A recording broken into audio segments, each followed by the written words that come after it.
오늘 말씀의 제목은 영적 불굴의 자세입니다. 오늘 말씀 시편 46편은 하나님께서 자기 교회를 항상 보호하시고 보존하시는 그 지속적인 도우심보다는 어떤 특별한 구원을 이유로 하여 감사를 표하고 있는 것으로 보여집니다. 오늘 말씀의 배경은 열왕기하 19장 히스기야 왕 때의 일이 배경이 되고 있습니다. 당시 아수르의 사네립의 왕이 18만 5천 명을 데리고 유다를 침공하여 예루살렘을 둘러쌌던 때입니다. 이는 예루살렘 도성이 아수르의 침공에 무서움을 느끼고 극도의 위험 중에 놓이게 되었을 때 모두의 예상과의 반대로 예기치 못했던 하나님의 기적적인 능력으로 보존될 수 있었습니다. 당시 히스기야 왕은 상당히 두려운 상황이었습니다. 그렇습니다. 두려움은 왕인 히스기야에게도 우리에게도 누구에게나 찾아옵니다. 그런데 오늘 시편 말씀은 그 두려움 가운데 두려워하지 말라고 합니다. 하나님은 이사야를 통해 히스기야의 기도를 들었다고 얘기합니다. 후에 하나님은 여호와의 사자를 일으켜 아수르 군사 18만 5천 명을 치고 아수르 왕 사네립은 니느웨로 돌아가서 거주하다 거기서 죽음을 맞이합니다. 하나님의 사람의 기도는 하나님의 마음을 움직입니다. 그런데 오늘 말씀과 묵상을 보다 보면 뭔가 대조적인 느낌을 받습니다.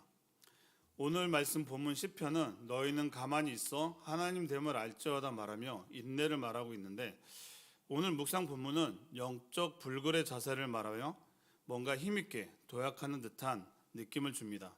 그럼 인내와 불굴이 어떤 관계를 맺고 있기에 챔버스 목사님은 이런 본문과 묵상을 쓰게 됐는지 한번 살펴보고자 합니다. 인내는 무엇입니까? 두려움과 고통 가운데 참고 견디는 것입니다. 그럼 불굴은 무엇입니까? 우리가 바라보는 것이 반드시 실현될 것이라는 절대적 확신과 소망을 가지고 인내하는 것입니다. 절대적 확신과 소망을 가지고 인내한다는 것이 무슨 말씀일까요? 우리가 좀 더 쉽게 이해하기 위해 예를 한번 들어보겠습니다. 미국의 소매상 협회에서 이런 자료를 발표하였습니다. 바로 세일즈맨의 거래 실적과 집념의 상관관계를 연구한 자료를 발표했는데요. 물건을 판매할 때 세일즈맨들의 48%는 단 한 번만 권유하고 포기한다고 합니다. 25%의 세일즈맨은 2번 권유하고 15%의 세일즈맨은 3번 권유하고 포기한다고 합니다. 세일즈맨의 단 12%만이 4번 이상 권유를 한다고 합니다. 그런데 놀라운 사실은 이 4번 이상 권유를 한 사람들이 권유를 한 12%의 세일즈맨들이 전체 판매량의 80%를 차지한다는 것입니다. 나머지 88%의 세일즈맨들이 판매한 상품은 고작 20%에 불과하다고 합니다. 그러니까 위의 내용을 발표한 사실을 아는 세일즈맨과 이것을 모르는 세일즈맨들의 차이는 무엇일까요? 모르는 사람은 그냥 참고 인내하면서 세일즈한다고 생각할 것이고, 이 결과를 아는 사람은 결과를 알기 때문에 기꺼이 인내하며 참을 수 있는 것입니다.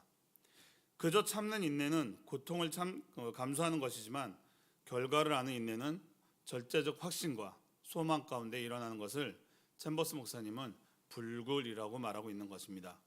불굴은 실패할까 두려움 매달려 있는 상태가 아니라는 것입니다.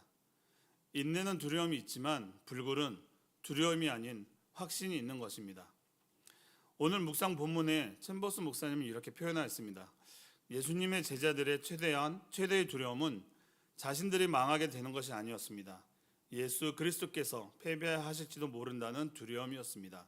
곧 주께서 결국 승리하지 못하고 숲으로 돌아갈지도 모른다는 두려움이었습니다. 이때 영적 불굴을 촉구하는 음성이 들립니다.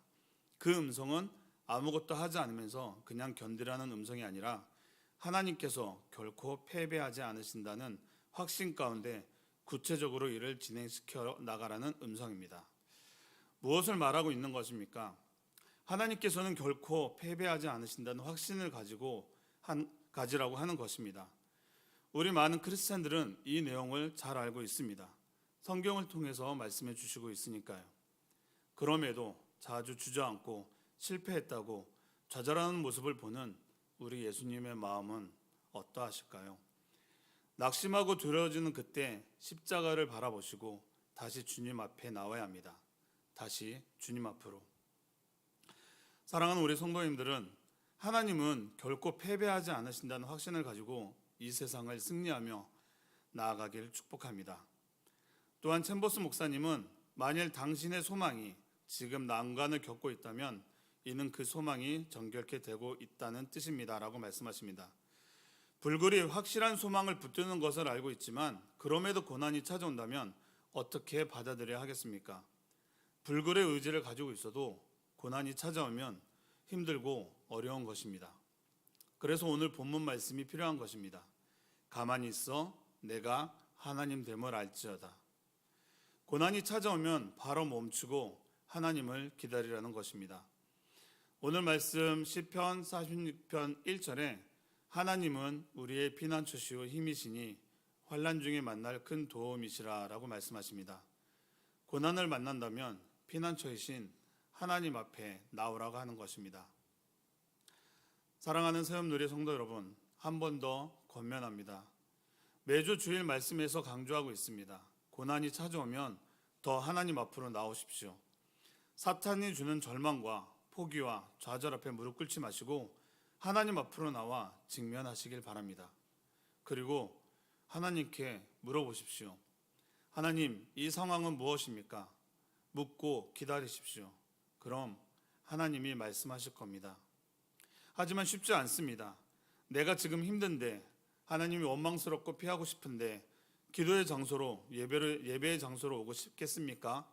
하고 말할 수 있습니다. 맞습니다. 저도 그랬으니까요. 그래서 더욱 말씀드릴 수 있습니다.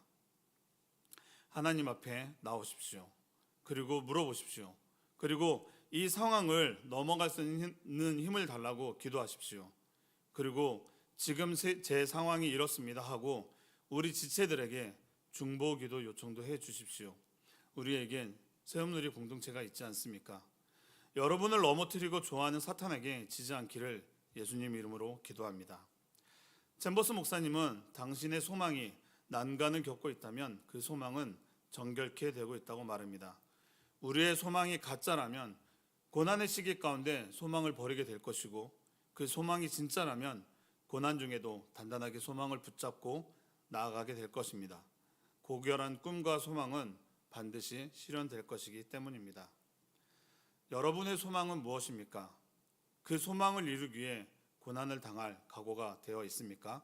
아니면 중간에 여차하면 이건 아닌가 보다 하고 바로 다른 소망을 가지려 하십니까? 한 가지만 더 묻고 말씀을 마무리하겠습니다. 여러분이 그 바라는 소망은 나의 유익입니까? 아니면 하나님을 향한 소망입니까? 말씀을 마무리하겠습니다. 오늘 시편 말씀은 찬양으로도 유명한 말씀입니다. 그래서 이 찬양을 함께 불러보면 좋을 것 같습니다. 힘들 때, 하나님의 도우심이 필요할 때 찬양하셨으면 좋겠습니다. 새벽이지만 아시는 분들은 함께 찬양하시겠습니다. 시편 46편을 모토로 만든 찬양입니다. 하나님은 우리의 피난처가 되시고 환난 중에 우리의 힘과 도움이시라. 너희는 가만히 있어 주가 하나님 되말지어다. 열방과 세계 가운데 주가 높임을 받으리라. 아멘. 하나님은 우리를 사랑하십니다. 하나님은 끝까지 우리를 보호하십니다. 인생에서 가장 힘든 것 중 하나는 하나님을 기다리는 것이라고 합니다. 많은 성도님들이 어떠한 일을 할 때 자신이 할 수 있는 만큼 해보다가 안 되면 이제 모든 걸 하나님께 맡겼다고 합니다. 그런 후에도 일이 잘 안 되면 주님께 맡겼는데 왜 일이 이렇게 됐냐고 원망하고 좌절하고 낙심합니다. 아니죠. 순서가 틀린 겁니다. 어떠한 일을 할 때 먼저 하나님께 묻고 나아가야 하는 게 맞는 겁니다. 그리고 하나님의 인도하심을 기다리고 행동해야 하는 것입니다. 예수님께서 계시록 3장 10절에서 이렇게 말씀하십니다. 내가 나의 인내의 말씀을 지켰은즉 내가 또한 너를 지켜 시험의 때를 면하게 하리니. 사랑하는 성도 여러분, 불굴의 의지를 갖고 고난 중에도 인내하며 결코 패배하지 않으시는 하나님을 바라보며 함께 나아가길 기도합니다. 아멘. 기도하겠습니다. 하나님 감사합니다. 이스라엘 백성들이 애굽을 떠나 가나안 땅으로 가는 여정 가운데 홍해를 만나 두려워하였지만 홍해가 갈라지며 하나님은 하나님 되심을 보여주셨습니다. 우리의 삶의 여정 가운데 고난이 찾아올 때 하나님을 더욱더 붙잡는 저희가 되게 하여 주시옵소서. 예수님 이름으로 기도드립니다. 아멘. 찬송가 우리 288